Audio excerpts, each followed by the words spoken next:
Alors,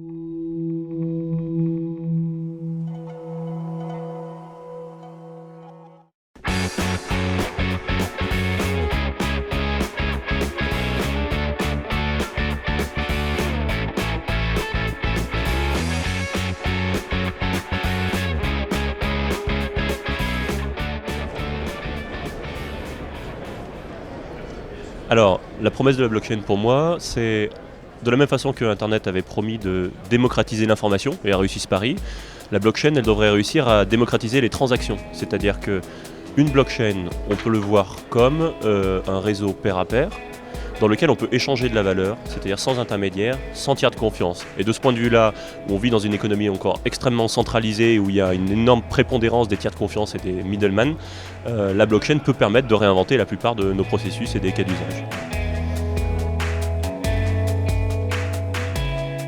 Ça va être une réorganisation principalement des registres à travers les blockchains. Et il n'y aura plus justement cette troisième partie, cet intermédiaire, ce notaire ou ce pouvoir central qui pourra modifier une transaction, une écriture. Et donc on aura moins de corruption et moins de pouvoir centralisé sur des données.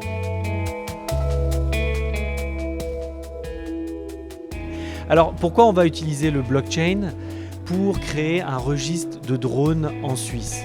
Alors il faut savoir qu'en Suisse, d'ici les 5 prochaines années, on va avoir beaucoup de drones. On parle de plus de 100 000 drones.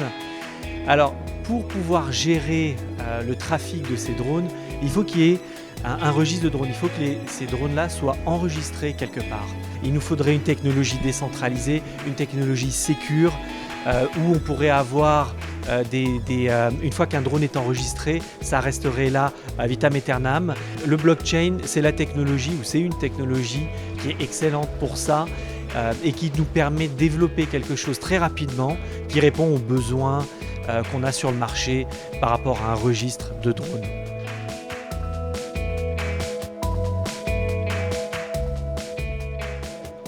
Donc le but principal que nous avons pour l'utilisation de la blockchain dans les jeux vidéo, c'est d'offrir aux joueurs la vraie possession de leurs objets de jeu numériques. C'est-à-dire qu'ils ont d'autres possibilités d'utilisation d'objets de jeu, dans notre cas ce sont des cartes, que seulement dans le jeu. Ils peuvent les sortir de la base de données du jeu, ensuite les échanger, les revendre librement sur la blockchain ou même les utiliser dans d'autres jeux.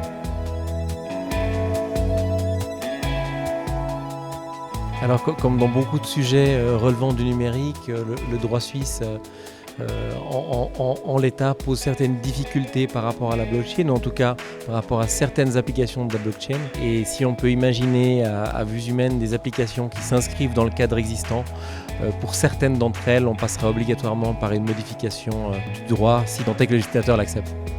On est en face d'un changement de paradigme complet qui nécessite de repenser entièrement les bases du droit, que ce soit le droit des obligations ou d'autres droits, et finalement peut-être pas de procéder par petites touches, mais de remettre en place un corpus juridique qui corresponde aux nouveaux enjeux. Et effectivement, le numérique et en particulier la blockchain, mais pas uniquement, constituent des défis de taille pour le législateur, que ce soit le législateur fédéral ou cantonal d'ailleurs.